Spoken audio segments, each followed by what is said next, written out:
Fala pessoal, tudo bem? Sejam bem-vindos aqui à nossa aula de véspera para o 37º Exame de Ordem. Meu nome é Ariadne, sou professora de Processo de Trabalho aqui da Oscar Cursos e Treinamentos e hoje a gente vai fazer uma revisão geral daquilo que a gente viu nas aulas anteriores e que eu aposto aí que pode ser que caia na sua prova de processo do trabalho.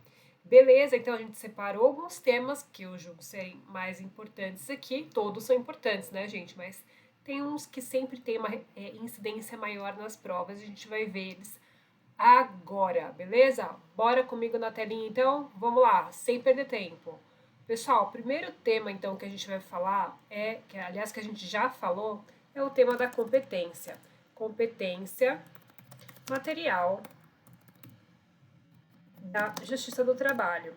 Vocês se lembram onde está esse tema? O tema da competência da Justiça do Trabalho está no artigo material. Está no artigo 114 da nossa Constituição Federal de 88. Pessoal, o que vocês precisam se lembrar aqui? A gente precisa lembrar que a Justiça do Trabalho é competente para julgar os temas relativos a tudo que tiver a ver com relação de trabalho, pessoal. Tudo que tiver a ver com relação de trabalho em sentido amplo. Vocês lembram? Volta aqui para mim. Vocês lembram relação de trabalho, relação de emprego? A relação de emprego, então, é uma espécie da relação de trabalho que é mais ampla, que abrange vários tipos de trabalho: trabalho autônomo, trabalho eventual, trabalho de estagiário, tudo em geral, tá? E aí a relação de emprego é uma das espécies. Relação de emprego é aquela composta lá pelos 5 requisitos caracterizadores. Lembra quais são? Pessoa física, pessoalidade, onerosidade, não habitualidade e subordinação, beleza? Tendo esses 5 requisitos, está caracterizada aí a relação de emprego, beleza? Bora para a tela de novo. Pessoal, beleza. Então, a gente sabe que a competência da Justiça do Trabalho está lá no 114 da Constituição e eu quero destacar aqui para vocês duas hipóteses que eu acredito que sejam mais cobradas aí. Que é a hipótese do dano moral relativo a decorrente da relação de trabalho, ações de indenização por dano moral ou patrimonial decorrentes da relação de trabalho. Veja que eu não disse emprego, eu disse trabalho, relação de trabalho, tá? Que muito se discutia aí, que tinha uma característica cível, mas na verdade, como tem a ver com o direito do trabalho, se estiver relacionada com o direito do trabalho, será julgada na Justiça do Trabalho, beleza? E também a execução de ofício das contribuições sociais, previstas lá no artigo 1951A e 2 da Constituição Federal também, né, decorrentes das sentenças que a Justiça do Trabalho proferir. Vocês lembram disso? Então, toda vez que a gente entrar com uma reclamação trabalhista e pedir as contribuições sociais dentro do nosso pedido, esse pedido não vai ser possível a menos que tenha ligação direta com o nosso pedido principal e ela seja proferida em sentença ou homologada em acordo. Aí só dessa forma é que a Justiça do Trabalho poderá executar, não poderá cobrar diretamente as contribuições sociais, até porque quem é o credor dessas contribuições não é o trabalhador, e sim o INSS. Joia? Show? Beleza, sem perder tempo, vamos para o nosso próximo tema aqui. O nosso próximo tema, pessoal, que nós já tínhamos falado na aula, diz respeito à homologação. Homologação de acordo extrajudicial. Por que esse tema? Porque, pessoal, esse tema aqui é oriundo da reforma trabalhista. Ele está lá nos artigos 855A, não, desculpa, 855B e 855E. Como é que eu vou consertar? Beleza, pessoal? Então, qual é aqui pra gente a característica principal? Qual é a característica principal da homologação de acordo extrajudicial? Como é que é feito esse acordo extrajudicial? Vocês lembram?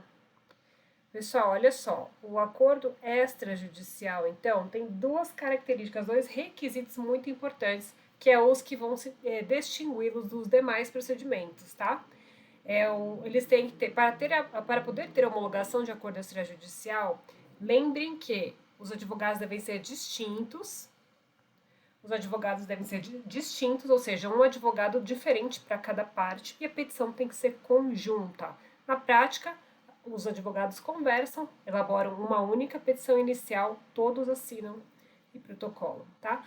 Lembrando que o juiz não está obrigado a homologar o acordo, até porque ele pode desconfiar de alguma coisa, convocar uma audiência, né, designar uma audiência com instrução e tudo mais, para ver se esse trabalhador aí não pode estar sendo lesado nesse acordo, tá bom? Só depois que ele vai homologar o acordo ou não, beleza?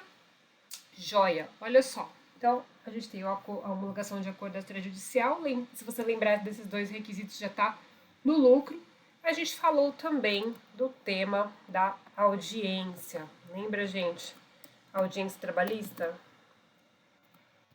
Audiência trabalhista. Essa daqui é, se não, o ato mais importante do processo do trabalho. Lembrando que a gente tem uma sequência, né? A gente tem o apregoamento das partes, inicialmente. A gente tem uma primeira tentativa de conciliação. A gente tem o recebimento da defesa. A gente vai ter uma revelia mitigada, digamos assim, caso o preposto não vá na audiência, né, a reclamada não apareça, porém o advogado sim e apresente contestação, caso em que o juiz deverá receber a contestação em documentos, então essa revelia vai ser mitigada aí, tá bom? Pessoal, então a gente vai ter o recebimento da defesa, a gente vai ter a prazo para réplica do autor, a gente vai ter o início da instrução processual, a gente vai ter as razões finais, a gente vai ter, após as razões finais, a segunda tentativa de conciliação, que é obrigatório, beleza? E aí a gente vai ter, por fim, a sentença. Joia? A audiência trabalhista, lembrando que se a gente estiver falando de um procedimento comum ordinário, cada parte pode levar até 3 testemunhas. Se a gente estiver falando aí de um procedimento sumaríssimo, 2 testemunhas. Se a gente estiver falando de um procedimento, de um inquérito judicial para apuração de falta grave, lembra lá do dirigente sindical? Até 6 testemunhas, beleza? O que mais tem testemunha é isso, esse procedimento. Certo? E quanto à audiência trabalhista, a gente fez um belo resumão, mas deem uma olhada nos artigos pertinentes aí. Bora para o próximo tema, então. Próximo tema.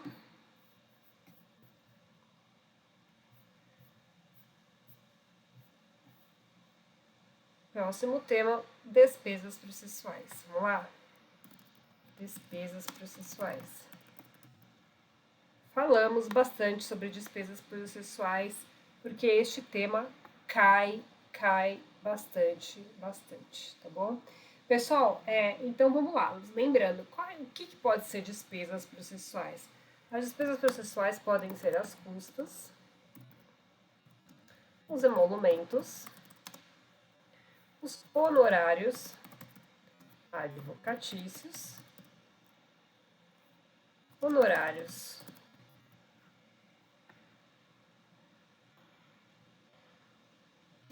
periciais, entre outros, tá?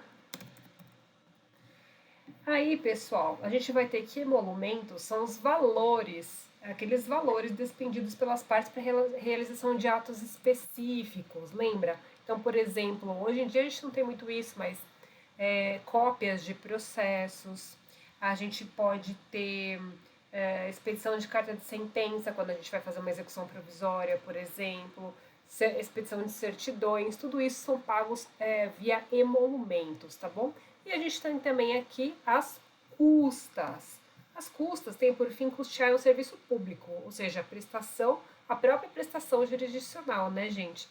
Na fase de conhecimento, as custas vão incidir à base de 2%, tá? Então, lembra disso, mínimo de 2%, aliás, mínimo de R$10,64, máximo de 4 vezes o teto do regime geral de previdência social.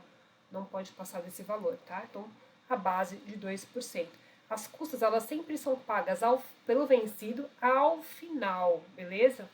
Na fase aí de conhecimento. Claro que se a gente for interpor um recurso, vai ter que pagar as custas, mas o depósito recursal, a menos que a parte seja aí beneficiária da justiça gratuita, beleza? E a gente tem outras exceções também que a gente vai ver já já. Então, o que é importante a gente falar aqui sobre as despesas processuais? Da isenção, né? Então, vamos lá. Quem que é isento? Quem é isento de custas? Quem é isento de custas? Vou colocar aqui pra cá. Primeiramente, gente. Nossa, muito grande essa letra, peraí. Primeiramente, os entes da administração pública direta. Lembra? União, Estado, Distrito Federal, municípios, respectivas autarquias e fundações públicas. Mas pode ser qualquer fundação pública, qualquer autarquia? Não. Que somente aquelas que não explorem a atividade econômica. Lembra disso? Quem mais também é isento de custas no processo do trabalho? O Ministério do Trabalho, o MPT, tá? Claro que a gente vai ter a Fazenda Pública também, que não vai recolher custas, tá, gente? Fazenda Pública em geral aí, tá? E lembrando também que a isenção não vai alcançar entidades fiscalizadoras do exercício profissional, gente. Não esqueçam disso, tá? Nem vai eximir as pessoas jurídicas, essas pessoas jurídicas aqui, ó, os entes de administração pública direta, autarquias e fundações, de reembolsar as despesas realizadas pela parte vencedora. Show? Beleza? E agora, a gente tem também, vamos já aproveitar o ensejo, falar um pouquinho dos honorários advocatícios. Por que eu quero falar de honorários? Porque a gente teve decisão recente do STF com relação aos honorários advocatícios na Justiça do Trabalho. Pessoal, depois da reforma trabalhista, os honorários advocatícios passaram a ser a regra. Antes não era assim. Tinha que ter alguns requisitos para a gente ter honorário advocatício de sucumbência, por exemplo, né? A parte deveria estar assistida pelo sindicato, coisa e tal. Hoje em dia, a regra é ter honorários advocatícios de sucumbência. Está lá no artigo 791A da CLT. Mas o que mudou, né, professora? Você falou aí, por causa do STF. Pessoal, o STF, em julgamento recente, disse que o parágrafo 4º do 791A é passível de inconstitucionalidade. O parágrafo 4º desse artigo 791A falava o seguinte: vencido o beneficiário da justiça gratuita, desde que não tenha obtido em juízo, ainda que em outro processo, créditos capazes de suportar a despesa, as obrigações decorrentes de sua sucumbência ficarão sob condição suspensiva de exigibilidade e somente poderão ser executadas se nos 2 anos subsequentes ao trânsito em julgado da decisão que certificou o credor demonstrar que deixou de existir a situação de insuficiência de recursos que justificou a concessão da gratuidade, extinguindo-se passado esse prazo tais obrigações. É a ADI 5766. É do STF, tá? Em resumo, ele está dizendo que os beneficiários da justiça gratuita não pagam honorários de sucumbência, beleza? Em resumo, é isso. Tem uma discussão aí se é só uma expressãozinha do parágrafo 4º ou se é o parágrafo 4º inteiro, mas para nossa prova a gente vai considerar que esse parágrafo foi considerado inconstitucional pelo STF. Assim como os honorários periciais do 790B. Artigo 790B da CLT, tá? O 790B falava que a responsabilidade pelo pagamento dos honorários periciais é da parte sucumbente na pretensão objeto da perícia, ainda que beneficiário da justiça gratuita. Então, caiu essa expressão, ainda que beneficiário da justiça gratuita, porque se a parte for beneficiária da justiça gratuita, ela não vai pagar honorários de perito, beleza? Também tá na nossa ADI aí 5766 e também tá na súmula 457 do TST, que diz que, vou colocar aqui, ó, súmula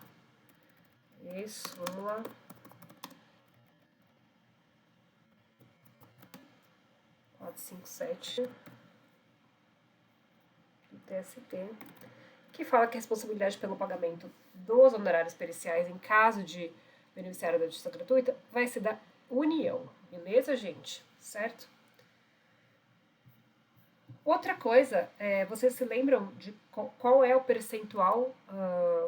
Vocês se lembram qual é o percentual de honorários de sucumbência na justiça do trabalho? É diferente do civil, hein? Pessoal, olha só. No civil, a gente tem entre 10% e 20%, não é isso, de honorários? Na justiça do trabalho, é entre 5% e 15%, beleza? Entre 5% e 15%. Também tá lá no artigo 791 lá da CLT. Não, por favor, não esquecer. Por favor, lembrar para a sua prova, tá bom? Próximo tema, pessoal. Próximo tema é depósito recursal.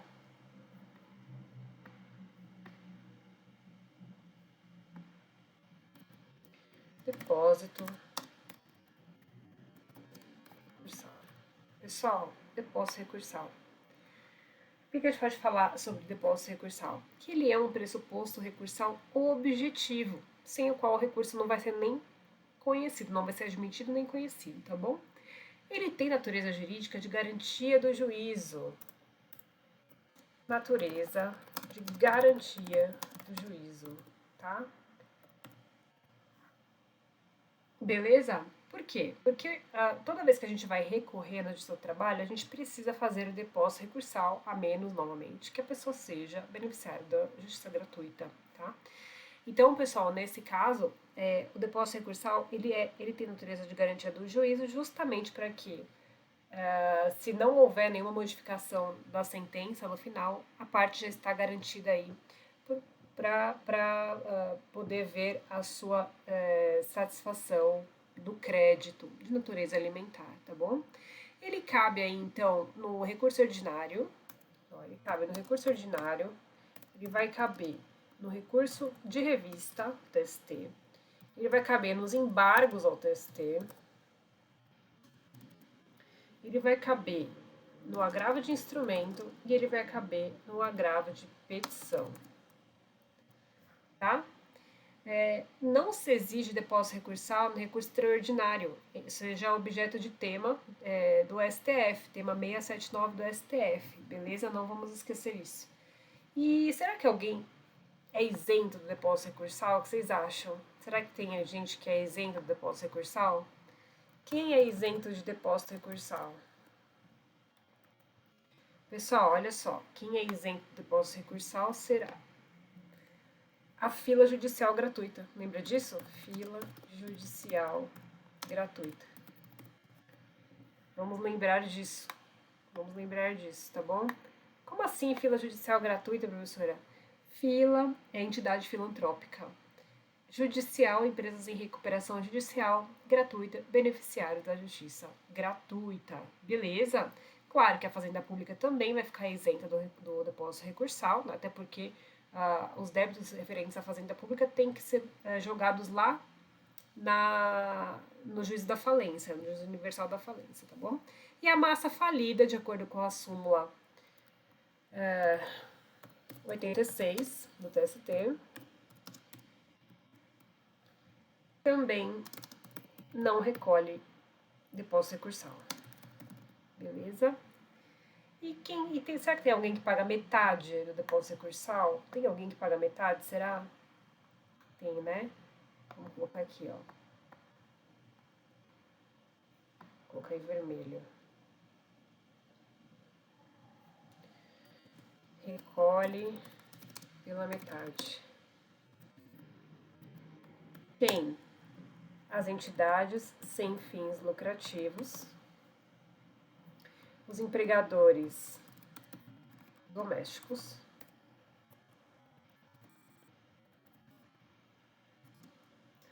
os microempreendedores individuais, as microempresas e as empresas de pequeno porte. Beleza, gente? Recolhem pela metade essas pessoas aqui. Show? Beleza?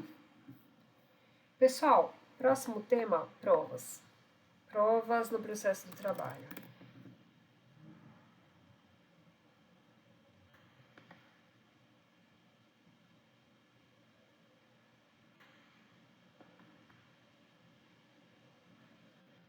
Provas. De que o ônus da prova para provar o seu direito na Justiça do Trabalho? Está lá no artigo 818 da CLT. O autor, com relação ao direito que ele alega, e o réu, quando alega fato extintivo, modificativo ou extintivo do seu direito. Beleza? E a gente tem também o ônus dinâmico da prova, que está no artigo 818. Ônus dinâmico da prova, vamos colocar assim, ó, ônus dinâmico da prova. Nada mais é que a inversão do ônus da prova a favor de quem não tem condições de produzir aquela determinada prova. Artigo 818, parágrafo 1º da CLT, tá bom? Então, ele vai falar pra gente que nos casos previstos em lei, ou diante de peculiaridades da causa relacionadas à impossibilidade ou excessiva dificuldade de cumprir o encargo, ou a maior facilidade de obtenção da prova do fato contrário, poderá o juízo atribuir o ônus da prova de modo diverso, desde que o faça por decisão fundamentada, caso em que deverá dar à parte a oportunidade de se desincumbir do ônus que lhe foi atribuído. Joia? Então, por exemplo, uma pessoa que não tem condição de... Por exemplo, tem uma câmera no local de trabalho. O funcionário não vai ter acesso à câmera, né? Então, ele vai pedir a inversão desse ônus, ou o ônus dinâmico da prova, para que o juiz intime a parte contrária a apresentar essa prova, tá bom? Ou seja, no caso aqui, as nossas câmeras, tá bom? E quais são os meios de prova? Bem rapidinho, gente, na Justiça do Trabalho. Depoimento pessoal, interrogatório das partes, lembrando que depoimento pessoal é requerido pela parte contrária, né, para produzir a sua prova, interrogatório feito pelo juiz mesmo, tá bom? A gente tem a prova documental, a gente tem a prova pericial, a prova testemunhal e a inspeção judicial. Todas podem ser requeridas pelas partes que acharem cabível, beleza, gente? Bom, pessoal, olha só, não vai dar tempo de falar tudo aqui, porque o nosso tempo é extremamente escasso, tá? Já estamos em cima da hora. Mas eu gostaria que vocês estudassem também execução, principalmente a parte de embargos à execução, tá? Que às vezes é cobrado na prova. Especialmente quanto à garantia do juízo nos embargos à execução, tá bom? Gostaria que vocês estudassem incidente de desconsideração da personalidade jurídica, que é um tema que foi trazido aí pela reforma trabalhista também. Então, a chance de cair na sua prova é muito grande, beleza? E procedimento sumaríssimo, porque ele é diferente do procedimento ordinário. Muito embora agora, né, o procedimento, tanto o sumaríssimo quanto o ordinário, precisam ter os pedidos liquidados, né, pelo menos com apontar os valores nos pedidos, não precisa ser exato, mas tem que ter, tá lá no... A reforma trabalhista também mudou isso, tá bom, gente? Então, lembrar que os pedidos têm que ser certos ali na petição inicial, tá?